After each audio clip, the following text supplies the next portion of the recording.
C'est un peu notre mère nourricière dans le sens où elle a nourri pendant des années toute la population de l'île sur Sorgue. Toute la région, la région du Thor, de Gadagne, de Morières, tout ça, il y avait de la vigne.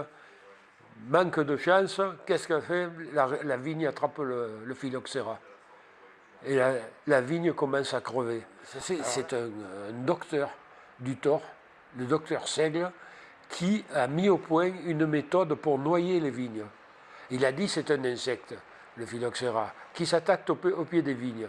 Si on le noie, si on le met sous l'eau, il va crever. Et qu'est-ce qu'il a fait? Il avait de l'eau, il avait la Sorgue, il avait les canaux qui alimentaient, qui drainaient toute la région, là, ou qui alimentaient la région. Il a dit, ben, on va mettre de l'eau et on va noyer les vignes et on va voir. Alors, et il s'est aperçu qu'en mettant les vignes pendant 51 jours sous l'eau, la bête crevait.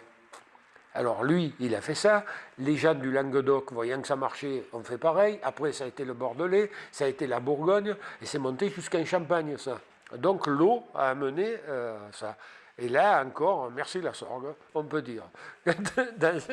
On faisait un excellent raisin de table qui était le chasselas. Et le chasselas a été l'époque d'or, disons, qui a succédé à la Garance et qui a duré jusqu'en 1960. Jusqu'en 1960, le Thor était la capitale mondiale du raisin de table. Et ensuite, la Sorgue, c'est resté toujours une mère nourricière de par les industries, puisqu'après, ça s'est industrialisé et elle apportait l'énergie. C'était l'énergie qui permettait de faire tourner tous les moulins, que ce soit des moulins, certains à grains, à huile, ou d'autres plus directement sur les industries de la laine, de la soie. Et donc il y avait énormément de roues qui apportaient l'énergie à tout ça. Et c'était encore une fois la Sorgue qui était la principale actrice de ces choses-là. Et puis en même temps, elle s'est développée et maintenant, une des industries qui en bénéficie, c'est le tourisme aussi. Le Thor, c'est une ville qui a traversé plusieurs époques et plusieurs époques différentes qui lui ont permis de vivre bien et d'être ce qu'on appelle à Velleron, pour Velleron, les taurois, c'est les bourgeois. Quoi. Les Velleronnais, c'est les travailleurs ordinaires et les bourgeois, c'est au Thor. Parce que, d'abord, quand on traverse le Thor, on voit plein de maisons bourgeoises, d'anciennes maisons qui sont la preuve que ce pays a toujours eu de l'argent et a prospéré. Et aujourd'hui, ben, on a remplacé la vigne parce qu'il y a eu la concurrence du raisin qui venait d'Italie, qui venait de Grèce, le raisin d'Espagne, il y a même maintenant du raisin l'hiver qui vient du Chili ou d'Israël, hein, il y a du raisin toute l'année.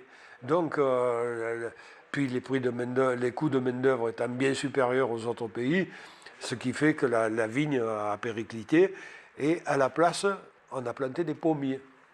C'est un pays qui a traversé plein de crises et qui chaque fois s'en est remis. Mais là, en ce moment-ci, c'est vrai qu'il y a pas mal de difficultés. D'abord, lorsqu'on se balade dans la campagne maintenant, qu'est-ce que l'on voit? On voit beaucoup de culture du blé. On voit beaucoup de céréales. Alors pourquoi les gens font des céréales? Parce que c'est une culture sûre. Hein. En général, lorsqu'ils plantent, ils savent qu'ils vont qu'ils vendront la récolte. Alors, c'est sûrement pas des prix astronomiques, mais ils sont sûrs de leur coût. Ils sont sûrs d'avoir une récolte et d'avoir une rentrée d'argent.